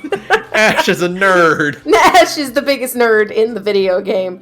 A video game that literally has a glasses-wearing nerd is significantly cooler than Ash. Anyways, no, I'm sorry, Yuri Lowenthal. You just can't do it. There is a great moment where they're chasing the lizard because Kraven is chasing the lizard. Right. And Craven has like a bunch of turrets and like, unmanned drones and stuff opening fire on the city. And so Peter and Miles are saving people. Like, Peter grabs a guy, and once he's clear, just kind of throws him to the ground. And Miles like looks between them, like, "What's going on, man?" And that's good. They're doing it so far from what we've seen. They're doing it really well, which is, Peter is being more aggressive and like being more like hostile, but he's not being like negligent. Sure. Because the thing you're always afraid of, or I'm always afraid of when they do like, we're doing the symbiote suit, is like, well, maybe I don't want to play as Spider-Man if he's being like a huge asshole. Right. Yeah. You like, still want him to be like Spider-Man, you know? Like I want to, like, it's fine if I'm like watching the movie or like reading a comic or about it. Right. But it's like, if I'm gonna be playing the game, like, I don't want to be doing that kind of stuff. So it's cool that they're making him more aggressive, but not at the expense of like the people directly around him. And like the direction they seem to be going in is that like he's just gonna get more and more aggressive and hostile, right? And like they might have like Miles like have to stop him before he kills someone, basically. Right? Yeah, that's the way you want it to be. So I'm glad they're going in that direction. Insomniac does a fantastic job of writing these characters. Sure. They really, really know them really well. They've even already fixed the one thing I didn't like about it, because they put out on Free Comic Book Day, they put out like a prequel comic. And in that comic, Jameson buys back the Bugle. Okay. Because like he retired before the first game took place. Like he retired. He does the podcast now. Yeah, exactly. And he's like the only character without any depth. Like, he's just a very shallow, jokey character in the franchise. And so like in the prequel comic, like they're giving him more pathos and more to do. So like hinting at like he's gonna be more of a character and not just like a receptacle for jokes. Sure. So I appreciate, that's like the one characterization I had a problem with, and they're already fixing it. Good, absolutely. Yeah. Everything else is just, I'm so fucking... It's perfect. Fucking psyched for this game. This is like the best... This is the best trailer they could give us after so long with nothing. It's a huge trailer. Literally just a couple months before the game comes out, which is perfect, right? Yeah. Oh, I didn't think they were doing like all of this at once, so I'm very excited for that. Yeah. But yeah, that is about it as far as the news goes. We had a lot to cover, but we did it. Yay! Yay! So yeah, we are back. Metal Gear Solid is over. We're gonna talk about Metal Gear next week-ish. Sometime-ish, because like the schedule's been a little fucked up by my vacation, but we're hoping to right the course as soon as possible. Yeah. And yeah, that's about it. Yeah, all right, that'll do it for us. Thank you to Broke Free for your background music. You can follow me on Twitter at thegorgepodcast. You can follow Sara at radioinactivity. You can email us at thegorgepodcast@gmail.com.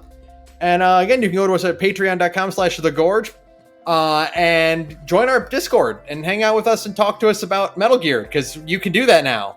That's right. It is primarily what the stream chat channel is for right now. Is just everybody still talking about Metal Gear. Because it turns out we all really like Metal Gear Solid. I kind of felt like a toddler taking his first steps early on. Like everyone watching me and being so proud of me. It was so true though. We were just so, it's a monumental occasion to watch a friend get into Metal Gear Solid for the first time. I would get to points and be like, oh, that's what that means. He'd be like, yeah, that's what that means, Ben. Good job. You did it. Good job. You figured out the reference. Yay. It's like, I've seen that GIF before. And it's like, now you have context. Snake and Otacon do their stupid bro hug literally 2 minutes after Otacon's sister dies. I have so much context for everything now. You have maybe a little too much context. Maybe a bit. For everything now. Unfortunately, you might have been a little too enlightened. It's fine. It's okay. It's fine. All right. Yep. That'll do it for us. What do we got this time? Fuck Konami. Fuck Konami. I'm sorry. I'm still just extremely trepidatious about all of this because, like, God bless him. You know who is the coolest? Even though, like, his game award show sucks and his Summer of Gaming makes me insane. Mm-hmm. Jeff Keighley is still a real hero because he literally got on Konami's fucking Metal Gear Delta Twitter page, and when they're talking about fucking Metal Gear Solid, he was like, yeah, but who made the games, Konami? Yeah. Like, that man is ride or die for Hideo Kojima. And you know what? I gotta respect it after a while. I respect that. I respect him, like, fogging up their window, being like, but who made it? Hey, Konami, he really is just, like, the ocelot. He really Kojima's big boss. He really is. Yeah. Where he's like, I'll follow you anywhere, Kojima-san. Like, punish Kojima and his extremely loyal follower, Jeff Keighley. God bless him, right? Revolver Jeff. Yeah, exactly. So, you know, he's the real hero of the story. To me, just to put a final cap in it, like, to me, there are two options. Konami's two options were remake the game from the ground up and recast everyone and rewrite the story, which could potentially be bad. Right. Instead, they picked a flat-out high-def remake, which will definitely be mediocre because it's the same game. Yeah, it's the same game, but, like... They gambled on they took the safe option of a 5 instead of betting on a 1 or a 9. Yeah. I'm so conflicted about it. Like, I guess, to me, in my head, this is the only option that I would be happy with because I don't want them, like, fucking with MGS3. At all, even though, like, I know that MGS3 still exists and can still be played in its original form vis-a-vis the HD re-releases. Right. Like, I'm still like, no, but I don't want them to touch it. I don't want them to do anything. Like, I've already seen how creatively bankrupt Konami is. They hired Bloober Team to remake the most formative game of my life. Right? So in my mind, I'm like, oh, this is like damage mitigation. It could have been way worse. They could have hired, like, I don't fucking know, the guys who made the Callisto Protocol to remake Metal Gear Solid 3, but this time it's got more gore and stomping and shit in it, right? Like, my brain is just like immediately going through the Rolodex of, like, worst possible options. And at the very bottom of the list of worst possible options is 1-for-1 remake made in-house by Konami. Isn't very ambitious, but is very pretty. I'm like, it could be way worse. It could be worse. So much worse. They could have been like, no, we're going to use AI to have the same voices, right? You know what they could have done for that, though? What? They could have remade Metal Gear Solid 2 and used AI voices for the Colonel. Yeah, that actually would be kind of cool. That would have been cool. That would have been cool because AI voices are so, like, uncanny and freaky sounding. But, like, no, they could have been like, yeah, no, we're remaking Metal Gear Solid 3, and yeah, it's going to have the whole original voice cast, and there's going to be new cutscenes. How are we doing that, despite the fact that some of those voice actors are dead and or are retired and can't do the voice anymore? Oh, we just fed all of it through a machine learning program that will be able to perfectly replicate the way the original voice actors sounded. No, I don't want that. It sounds just like him, right? No, I don't want that. This is, in my mind, the least bad of the options. Is it the most ambitious? God, no. But it also won't actively make me cry tears of blood, so I suppose it's fine. Right. I get that. I would have respected ambition more. But I also keep looking at the Silent Hill 2 remake and, like, viscerally feeling my skeleton trying to crawl out of my body every time I see it, right? You know, the meme that Tumblr has always been joking about lately of, like, oh, they came back wrong. Mm-hmm. And like, it makes you uncomfortable to even behold them because they came back wrong. That's Silent Hill 2 to me. Yeah. It's an entire game that came back wrong. So yeah. I guess comparatively, yeah, they would be the same. Like it's just the opposite ends of the bad spectrum. It is. And like, yeah, I probably would have preferred Ambition, but also I don't want like the ambitious thing to be some people's first exposure to Metal Gear Solid 3. Right. Like RE4 remake is really good. So if that's your first exposure to like RE4 and then you decide to go back and play the OG one, then like great, fine. You've had 2 extremely good games. But like I feel like a bad MGS3 remake. I feel like a bad MGS3 remake can only do harm. Yeah, no. Right? That's just me being cynical. I don't know. Especially since they are doing 3. It's like I said with Silent Hill 2 remake, where it's like I feel the lack of faith in their own product that they're starting with the ubiquitous good one, right? Like, oh, you're not remaking Silent Hill to do like to revitalize the franchise and like you would with like Resident Evil or something. Yeah. You're just doing it because Silent Hill 2 is the one that everyone knows. That's the one everybody recognizes. You're doing Snake Eater because it's the one that everyone knows. Right, exactly. You didn't start with like the first one and then work your way up. Yeah. You're starting with the one everybody knows and then going from there, right? Like Capcom had the balls to like literally start from the beginning and work their way up, right? Like good for them. Some of, and for the most part they've been successful except for kind of the stumble that is 3. Right. But like they were literally like, no, we're starting with 1. We're going to make an absolutely immaculate recreation of Resident Evil 1, and we're going to go from there. We're going to take it slow and make them all good. And it's like, yeah, thank you. That's perfect. When you get to 4, you've earned it. Right. At that point, it's like, okay, you've made enough, like, you've proven to me that you can translate these old video games that I liked a lot as a child into, like, a modern format, and they will still be good. Now I believe you are capable of remaking, like, one of the most important video games I ever played. Right? Mm-hmm. They didn't do that with Silent Hill 2. They're just starting with 2. They're just starting with 2. They're literally just starting with 2. Okay. And they're just starting with MGS3. Fine. Yeah. Sure. So. Fuck Konami. That's all this. That's what this boils down to. We got off on a tangent because we still have so many fucking feelings about Metal Gear Solid. I do, and they're all fresh and new and complicated for me. I have so many feelings. It's fine.